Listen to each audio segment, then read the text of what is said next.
Today, I want to introduce you to an important early Christian text known as the Didache.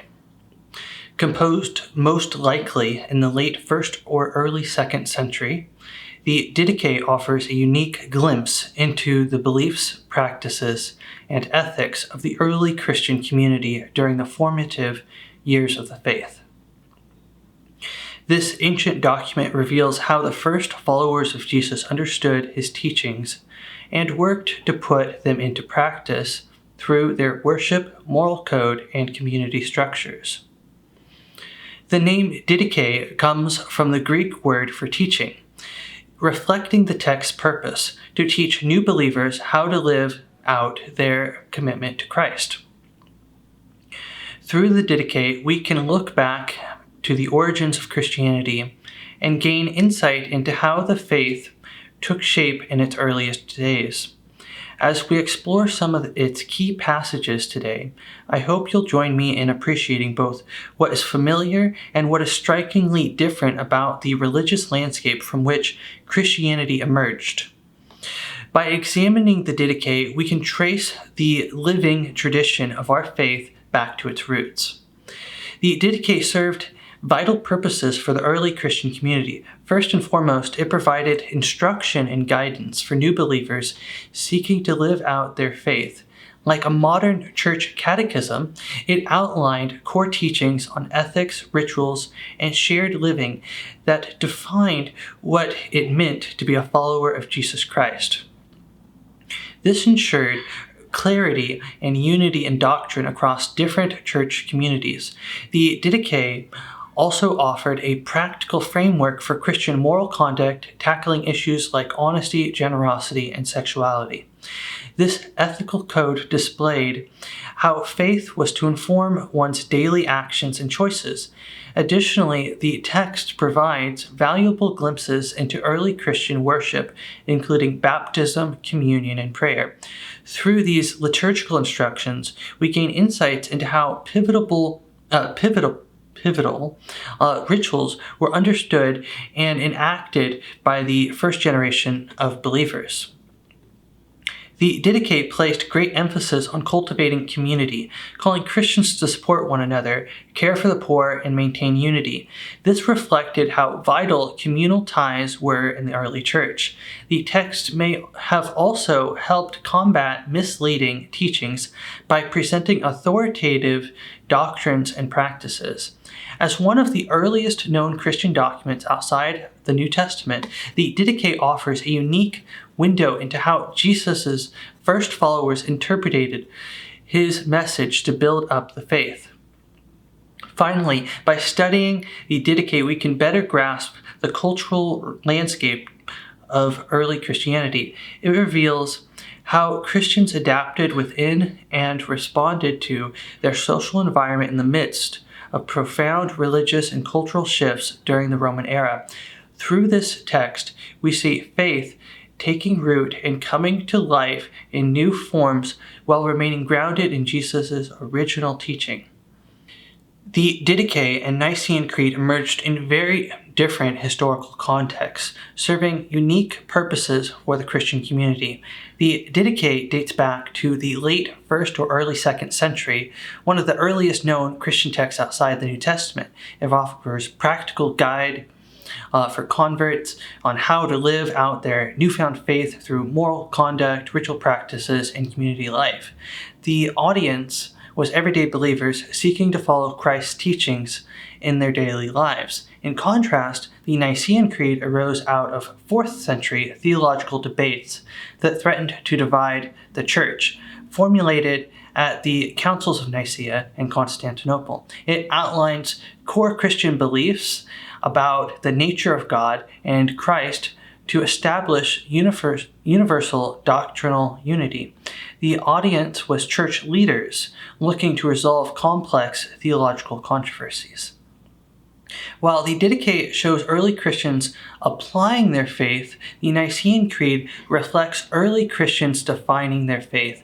The Didache compiles moral and practical instructions for new believers, whereas the Nicene Creed articulates formal statements of belief and doctrine for the established church. Together, these two texts provide valuable but differing glimpses into the development of Christianity in its first centuries.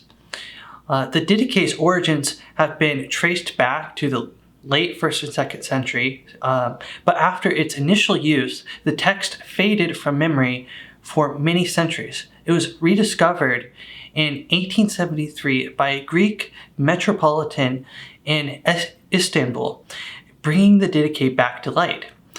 Its publication in the late 19th century generated much interest among scholars. While not part of the New Testament canon, some early church fathers made references to similar teachings as the Didache. However, its authority seemed to vary across different early Christian communities.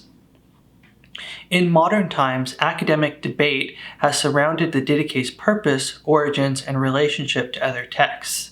Some view it as a compilation of multiple sources, while others see it as reflecting one specific community's practices.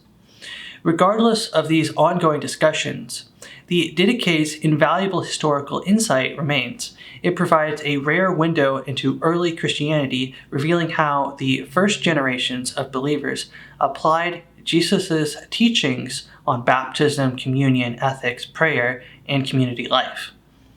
As an instruction manual for converts, it attempts to unify churches. The Didache sheds light on Christianity's origins and early development. Its continued study offers perspective on the formulation of early Christian theology, ritual, and morals. After centuries in obscurity, this ancient text still has much to teach us today. The text is divided into chapters. Chapters 1 through 6 outline the two ways. There's the way of life versus the way of death. By contrasting virtues and vices, it provides ethical guidance. The next section is goes more in depth into the way of life, which is chapters 7 to 10, which expands on righteous living, emphasizing love of God and neighbor, prayer, fasting, and spirituality. Next comes baptism in chapters 7 and 8, which offers instructions on baptismal rites, including immersion and sincere repentance. And then comes the Eucharist in chapters 9 and 10, which provides communal prayers and guidelines for celebrating the Lord's Supper.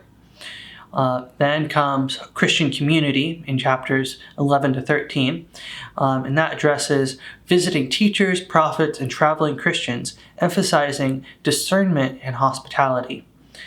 Then comes church leaders in chapters 15 and 16, which discusses appointing moral upstanding bishops and deacons. And then there comes eschatological warnings in chapter 16, so cautions about end times and false prophets, and then encouraging vigilance. And then it concludes, also in chapter 16, with final reminders to safeguard one's soul and uphold the Didache's teachings. So in summary, the Didache covers core ethical, spiritual, and communal and practical aspects of early Christian living and leadership. It offers invaluable guidance for converts seeking to follow Christ's way faithfully. So what is the relevance today? While composed centuries ago, the Didache still resonates today through its timeless ethical guidance, spiritual practices, and vision of communal living. In our individualistic world, the text calls us back to the unifying power of fellowship and mutual care. The Didache models integrity in leadership and discernment in assessing teachings, virtues as vital now as then. By studying this early manual, we can deepen our connection to the formative roots of our faith. The simplicity and focus on essentials in the Didache is a rebuke to extravagance and materialism. Its instructions for new believers reinforce Christian basics amid competing cultural values. Though arising long ago, the Didache inspires us to apply Christians Christ's teachings to our lives today. It reminds us that by following the way of life Jesus modeled, we help build communities of hope, love, and redemption.